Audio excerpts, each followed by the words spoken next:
Tô aqui, Rafinha deu uma cochilada. Aliás, eu fiz 2 vezes, exige muito do nosso psicológico. Tem uma gravidez surpresa, né? A família do meu marido é espírita e eu pensei que eu ia conseguir de primeira. 35 anos de idade, os nossos óvulos, na verdade eu quero 3, né? Tirei, se não me engano, 19 embriões, depende da gente. A doação dos óvulos, enfim, é uma faixa para vocês se basearem, né? Então eu entendo e sinto porque muitas, às vezes, deixam de fazer porque simplesmente não conseguem. A pergunta que eu recebo muito é se dá pra escolher o sexo do bebê. Eticamente não, não se pode escolher, inclusive lá na ética médica, no Conselho Nacional de Medicina, sei lá onde está escrito, não pode haver escolha do sexo, a não ser que exista uma comprovação, algum exame que demonstre que na sua família existe uma doença ligada a determinado sexo das pessoas, né? Então vamos supor, vocês têm uma doença que tá ligado ao sexo feminino. Então nesse caso sim, pode ser feito um exame genético no embrião, descobrir se é masculino ou feminino e aí fazer a exclusão, por exemplo, dos embriões femininos. Fora isso, não se pode escolher. Existem exames que você pode sim saber o sexo, né, que você acaba descobrindo, mas a causa, o motivo de fazer o exame não deve ser escolher o sexo, né? Você tem que ter uma indicação para fazer esse exame genético. De repente você vem de muitas perdas e isso pode estar ligado a uma questão genética. Aí sim é indicado que você faça o exame. Outra pergunta que eu recebo muito é se a gente parou por aqui. Como eu disse, eu ainda quero mais um. O Rafinha tá com 4 meses e esse desejo ainda tá aqui no meu coração. Até no vídeo do trio materno tinha lá uma questãozinha, você é realizada? E as meninas foram lá e correram e colocaram uma bolinha no copinho que elas eram pessoas realizadas. E eu falei, ai, tipo, eu tô me sentindo mal, tô me sentindo pecadora. Eu sou realizada, sou muito realizada, é óbvio. Eu acho que realmente, se eu não fosse, eu teria que rever os meus valores. Eu sou muito realizada com o que eu tenho, com a minha família, com o meu marido, com o meu filho Gabriel, com o meu filho Rafael, com tudo que a gente construiu e a gente tá construindo junto. Mas eu confesso que eu ainda sinto que eu preciso ainda de mais um filho. É engraçado isso. Não sei se exatamente é essa frase, mas ainda tem alguma coisinha aqui que ainda não tá quietinha. Não significa que eu vou ter, pode ser que depois de amanhã, daqui uma semana, daqui a alguns anos, eu fique mais tranquila e sinta que ok, não, eu tô bem assim. Mas hoje, porque as coisas mudam, hoje eu sinto que eu ainda quero mais um. Independente de sexo, tá? Durante muito tempo eu quis uma menina. Não é segredo pra ninguém, já falei sobre isso. Principalmente na gestação do Gabriel, eu quis muito uma menina, era o meu sonho ter uma menina. Quando o Gabi veio, eu descobri que, nossa, meu Deus, é maravilhoso, é uma bênção ter menino. E aí, quando eu engravidei do Rafa, de verdade eu não tava muito ligada à questão do sexo. Seria legal ter uma menina. Seria legal ter uma menina pra ter um casal, mas seria muito legal ter um menino pra ter um companheirão aí, amigo do Gabriel. E eu posso dizer que em relação a isso, eu sou completamente realizada. O terceiro filho, eu acharia o máximo ter outro menino e fazer um trio de meninos. É uma delícia ser mãe de menino, gente, é uma delícia. Eles são muito chamegos. Ele vai ficar falando aqui. Eles são muito chamegos, eles são muito grudados na gente, é muito assim, você vira a rainha da casa. E ao mesmo tempo seria legal ter uma menina, uma experiência diferente, colocar uma chuquinha na cabeça. Então, independente do sexo, eu adoraria ter um terceiro filho. Porque é uma pergunta que fazem muito, né? Ai, você vai tentar a menininha? Você vai tentar a Laurinha? Eu falava que se eu tivesse uma menina, eu ia chamar a Laurinha. E não necessariamente eu vou tentar a Laurinha. Eu gostaria de tentar mais um filho. Mas essa pergunta é muito mais complexa do que essa resposta, porque eu só tentarei um terceiro filho se os meus 2 embriões, eu tenho 2 embriões ainda congelados e eles podem permanecer congelados por até 5 anos, se esses 2 embriões ficarem bem durante esse processo de congelamento e depois durante o processo de descongelamento. Porque no processo de descongelar eles podem parar de desenvolver. Essa é uma realidade, eu tenho isso muito claro na cabeça. E se eles pararem de desenvolver, Honestamente, hoje eu não faria outro processo de FIV. Como eu disse, é muito difícil, por mais elaborado que ele esteja e por mais que eu tenha passado um bom segundo processo, eu não faria as injeções de novo, eu não viveria essa ansiedade de novo. Aí eu pararia no meu segundo filho e ó, tô feliz da vida. Mas caso a gente opte por descongelar, ó, deu tudo certo. Nesse caso eu também faria o exame genético, ó, vamos fazer o exame genético para ver se eles estão bem, para ver se eu não vou implantar, entre aspas, à toa, né? E de repente tem um problema e ele não se desenvolve. Como, enfim, eu já tive várias perdas, né? Eu implanto, dá certo e aí eu perco. Então eu faria o exame genético por conta disso. Então eu só teria se desse certo com esses embriões que estão guardados. Essa é a minha resposta hoje. O meu médico falou assim, ah, mas é complicado, né? Porque daí você decide que você quer ter mais um e de repente você, não, tô decidida, quero ter mais um. Aí você vai lá, descongela e os dois não dão certo. Será que você não vai querer fazer de novo? Não sei. A princípio não, honestamente não. Minha primeira resposta é, hoje, não faria de novo. Mas não sei, eu vou deixar. Eu brinco que o Rafinha tá com 4 meses, o Gabi tá com 3 anos, então eu só vou querer pensar nisso de verdade daqui uns 4 anos. Eu quero esperar, assim, o limite do timing do congelamento pra decidir se eu quero, se eu não quero e não decido sozinha, né? Decidir junto com o meu marido. Mas depois desses 5 anos eu sou obrigada a tomar uma decisão.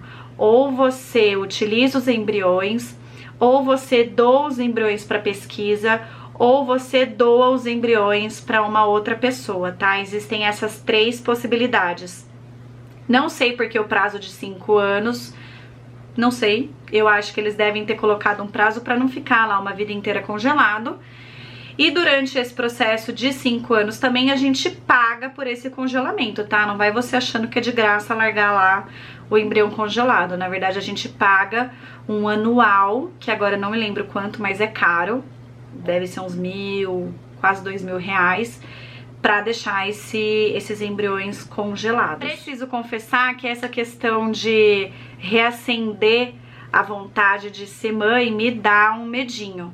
Eu tenho medo de pensar nessa questão do 3º filho e isso me acender aqui um negócio e falar, não, eu preciso de qualquer jeito e encarar uma nova FIV. Isso me deixa um pouco amedrontada. Então eu tento trabalhar em mim. Toda vez que eu penso em aumentar a família ou não, eu tento trabalhar em mim essa questão. Não, legal, teremos se esses 2 derem certo, não teremos se esses 2 não derem certo, por conta disso. Eu cheguei num ponto que agora, não, se der certo, ok, se não der certo, ok também. Bom, como eu disse aqui, a minha primeira FIV não deu certo. E aí, muitas pessoas me questionaram por que eu não troquei de médico nesse momento. Ai, porque vieram me perguntar, ah, mas você não vai trocar, você não vai tentar uma nova pessoa, uma nova visão sobre o seu problema, enfim. E aí, gente, eu tenho muita consciência e eu tinha muita segurança em relação ao meu médico. Eu, de fato, acredito que a medicina não é 100%, não é uma ciência exata. Não adianta só o médico ir lá e fazer o papel dele com a melhor técnica do mundo. Se você não estiver no seu momento, acredito sim no momento de Deus. Se você não tá no momento certo de ter o seu filho, não adianta ser o melhor médico do mundo, o melhor embrião do mundo, pra mim não vai dar certo, né? Minha opinião é essa. Então eu não atribuí ao não sucesso na primeira FIV ao meu médico. Eu vi que ele tava ali na expectativa, ele também tinha grandes, né, expectativas de que desse certo, o cenário era muito maravilhoso, mas a gente não contava com a possibilidade da trombofilia. Esse é outro ponto. Quem não sabe, eu descobri que eu tenho 2 fatores positivados e um deles eu sei de cor, que é o heterozigoto, o outro eu não sei, eu vou deixar aqui escrito no box de descrição, eu sempre esqueço, é um nome complexo. Vou falar sobre a trombofilia num outro vídeo, não vou falar agora, mas nessa primeira FIV eu engravidei, com 7 semanas eu perdi, e aí a gente mandou o bebezinho, né, pra análise genética e a gente descobriu que ele era perfeito. Nesse momento eu levei esse questionamento pro meu médico, eu falei, bom, a gente percebeu que o problema não tá no embrião, então o problema tá em mim. E aí eu falei pra ele, eu falei, será que não é trombofilia? Na época eu conheci um canal da Carol Oliveira, vou deixar aqui pra vocês. Ela tem trombofilia, ela, enfim, perdeu um bebezinho de quase 40 semanas, é uma história muito triste, mas de muita superação. E aí, conhecendo o canal dela, eu comecei a pensar nessa possibilidade. E falei pra ele, eu falei, será que não é trombofilia? Na hora ele me questionou, falou, mas você tem caso de trombofilia na família? Eu falei, olha, vou ser honesta, não sei, eu acho que não. Até onde eu sei, não. Mas a gente tá vendo que eu sou saudável, os exames estão bons, por que não fazer os exames da trombofilia? De cara, os médicos não fazem esse exame, não pedem, né? Não é protocolo médico mandar fazer os exames da trombofilia, porque são exames caros. O SUS não cobre, plano de saúde não cobre. Quando eu digo caro, é caro mesmo, é, sei lá, 3 mil reais os exames mais específicos da trombofilia. Então ele falou, ó, se você não tem, pode ser que não ocorra, não seja, mas se você quer fazer, vamos fazer. E aí eu fui fazer, e aí quando o resultado veio, ele também ficou de queixo caído. Ele falou, olha, descobrimos. Mas eu sempre tive muita confiança nele, eu pesquisei muito antes de escolhê-lo. Ele é um médico renomado nesse assunto, a minha cunhada já tinha feito a FIV com ele, então eu sabia da capacidade, do potencial, da seriedade dele. E aí eu entendi que ali era uma união, assim, de possibilidades, de técnicas, de remédios. Eu também questionei ele sobre uma medicação que eu tomei, e eu falei, ó, esse remédio, eu conheço pessoas que tomaram que não tiveram um bom resultado, o que você acha da gente mudar? Ele sempre foi muito aberto. Olha, não, a gente pode tentar um outro então, não sei o que, enfim. Sempre foi uma troca entre a gente, né? Eu fui muito ativa durante o processo. Eu não fiquei ali só esperando ele me trazer as informações e as possibilidades. No que eu podia, né, eu ia lá e, enfim, caçava informação, ia lá que nem, né, segundo o Felipe, ele falava assim, pelo amor de Deus, ele que é médico, você tá aí dando palpite. Temos personalidades diferentes, e aí eu falava pra ele, eu falava, ué, mas eu tenho que dar palpite. Se eu tenho uma ideia de que algo não tá legal, que a gente pode mudar, por que não? Se ele achar que não, ele vai me responder, ó, não, no seu caso não dá. Ou, ah, legal, como aconteceu? A gente mudou uma medicação e a gente fez o exame de trombofilia. E nos dois casos eu acho que me ajudaram pra caramba. Trombofilia a gente descobriu e o caso da medicação também. Da primeira vez eu tive óvulos muito ruins, óvulos que quando a gente fez a punção, o geneticista olhou e aí ele falou, né? Falou que ele virou pro meu médico e falou, nossa, os 19, 20 lá, não me lembro, vieram meio esquisitos, esses óvulos estão meio esquisitos. Tanto que só um vingou, eu só consegui implantar um, só um vingou. E aí no segundo processo eu tive um pouquinho menos de óvulos, mas 5 vingaram, então eu só consigo atribuir isso à questão da medicação. E esse é outro conselho que eu te dou, você que vai passar por uma FIV. Pesquise médicos, conheça médicos. Eu acho que o primeiro ponto, além de ser um médico bom, tem que ser um médico por quem você sinta empatia. Porque todo o processo é difícil, talvez dê certo na primeira, talvez não dê. E aí você tem que ter muita confiança e se sentir muito aberta ali em relação ao seu médico, para que você, enfim, se sinta bem, sinta confiança durante o procedimento, né? Eu acho que você se empodere e fale, não, vai dar certo, energia positiva, eu acredito que vai dar certo. Vai muito da confiança, da ligação que você cria com o seu médico.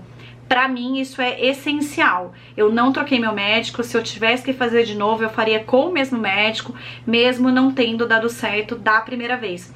Agora, se fosse alguém que eu visse, que eu falasse assim, pô, ele podia ter tentado isso, ou ó, ele nem se ligou no que eu falei, enfim, aí talvez eu pensasse em conhecer uma nova pessoa, mas não foi o caso. Outra coisa que eu queria falar, eu queria dar um recado para as minhas amigas queridas, vocês que estão aqui me vendo e que tem aí por volta de 33 anos, 34, beirando os 35 anos. Se você ainda não decidiu se quer ter filho ou não, ou se você nesse momento decidiu que não quer ter filho, o meu conselho para você é: faça a punção, né, dos seus óvulos agora, enquanto eles ainda são bons, enquanto eles ainda têm qualidade. E por que isso? Porque com 35 anos esses óvulos, além de diminuírem, eles começam a perder qualidade, isso é comprovado cientificamente, existe uma queda, e assim, 35 começa, mas 36 diminui mais, 37 mais, 38 mais, e assim vai. E se chegar um momento que você não tiver óvulos, aí não adianta mais fazer FIV, não adianta fazer nada, a não ser que você pegue um óvulo por ovo doação. Então o meu conselho pra você é, hoje a gente tem uma cabeça, hoje a gente pensa desse jeito, mas amanhã isso pode mudar. E aí, para que você não se arrependa amanhã, o meu conselho para essas pessoas é que façam sim, guardem os seus óvulos para uma possível mudança de pensamento no futuro. Você tá com 35, fez a punção, guardou, você pode guardar até 40, até 40 anos você decide se você quer ou não ser mãe. E aí você pode falar assim, ai, mas é um processo caro, eu vou fazer isso à toa.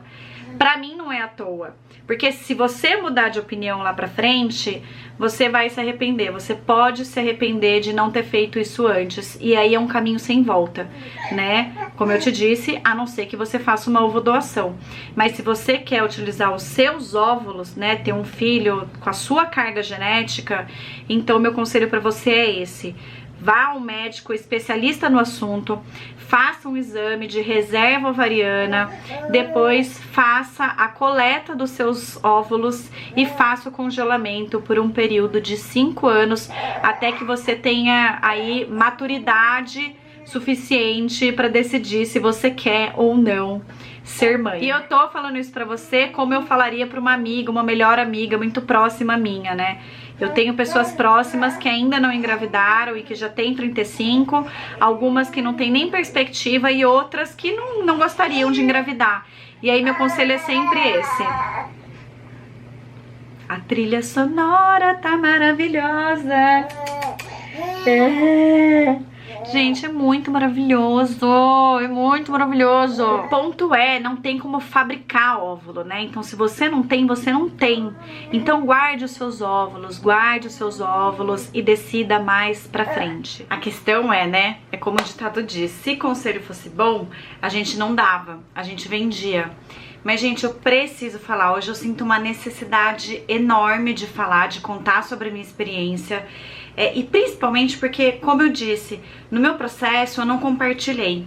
E aí eu não compartilhei, não consegui conversar com as pessoas e fui em busca do quê? De googlar as informações. Então eu fui em busca de vídeos no YouTube, eu fui procurar informações na internet sobre fertilização, sobre pessoas que haviam tido sucesso, depois de quantas tentativas elas tiveram sucesso, e simplesmente as pessoas não compartilham, não falam sobre isso. Eu naquela época não achei praticamente nada, e eu fiquei assim, putz, mas por quê? Pelo mesmo motivo, provavelmente, que eu não compartilhei a primeira vez. E aí, da segunda vez, eu falei assim, não, Fê, eu preciso escrever essa história de uma forma diferente. Então, se hoje eu falo com muita gente, se hoje eu tenho a possibilidade de levar informação para as pessoas, de mostrar uma experiência diferente, que de repente não seja vitoriosa, mas que de repente seja vitoriosa, porque naquela época eu não sabia se ia dar certo, se não ia dar certo. Enfim, então eu vou fazer isso. E foi o que eu fiz. Eu não conseguia mais ver sentido no meu trabalho com redes sociais, com mídias sociais, com a internet, com o Instagram, com o Facebook, com o YouTube, se não fosse para de fato fazer o bem, para disseminar uma história que é uma história de perdas, é uma história que tem o seu lado triste, a gente não pode deixar isso de lado, mas que tem muita superação. Então, todo mundo tem história triste na vida, né? Quem não tem uma história, um desafio da vida pra contar? Todo mundo, a gente passa por isso e é isso que torna a gente resiliente, faz parte da vida de todo mundo, eu não me acho diferente de ninguém, cada um tem as suas pedras aí no meio do caminho, umas maiores, umas um pouco menores, e o que muda, enfim, é a forma como a gente vai lidar com essas pedras, né? É o tal do construir então um castelo com as pedras que você encontrar no meio do caminho. E foi isso que eu tentei fazer. Então, se hoje eu compartilho, se hoje eu falo, se hoje eu tô aqui falando pra você, eu espero que você utilize isso de alguma forma, que de alguma forma eu consiga te tocar, assim como a Carol me ajudou quando ela resolveu compartilhar a história de vida dela. Eu não me arrependo das tentativas que eu fiz, eu não me arrependo de nada até hoje. Eu acho que cada etapa que eu passei, cada perda que eu tive, de alguma maneira fez sentido na minha vida, de alguma maneira me tornou mais forte, de alguma maneira fortaleceu aquilo que de fato eu queria, me fez ser mais forte e para ir em frente mesmo desse sonho. Se a gestação do Rafa não tivesse dado certo, eu certamente não teria desistido. Eu coloquei uma coisa muito forte assim na minha cabeça, desde quando eu comecei a tentar engravidar. Na verdade, depois da ectópica, principalmente, eu coloquei na cabeça que eu não ia desistir do sonho de ser mãe, de forma alguma, porque eu já tinha a experiência do Gabriel, então eu sabia o quanto era maravilhoso ser mãe e viver esse amor, né? Viver essa doação que você vive na maternidade, porque é uma doação gigantesca de você para aquele serzinho, é um aprendizado enorme, é muita responsabilidade e eu queria, enfim, eu queria isso para mim. Então eu decidi que a única coisa que me faria desistir desse sonho seria se de alguma forma isso pudesse prejudicar a minha saúde. Não tô falando isso, por exemplo, eu tive uma ectópica e a ectópica me deixou extremamente assustada. Eu descobri a ectópica com 8 semanas e poderia ter sido um problema, porque com 8 semanas ela tava na tromba, o bebezinho já era grande, ela tava na tromba, não, ela tava na trompa, o bebezinho já era grande e ela estava próximo de estourar, né? O bebezinho ele vai crescendo e a trompa ela não é elástica e nisso ela estoura e nesse estouro ela pode dar uma infecção generalizada, enfim, pode ter um quadro muito sério tanto para a mãe quanto para o bebê. O bebê, obviamente, o bebê não sobrevive, né? Então o grande problema ali é com a mãe. E aí isso me deixou extremamente assustada, porque eu olhava para o Gabriel quando eu fiquei sabendo, eu falava, meu Deus, tipo, eu preciso tirar. É muito engraçado, porque é muito engraçado, não, é complexo. O dia que eu fui fazer o ultrassom, eu descobri num domingo, eu fiz o exame e descobri que tava grávida.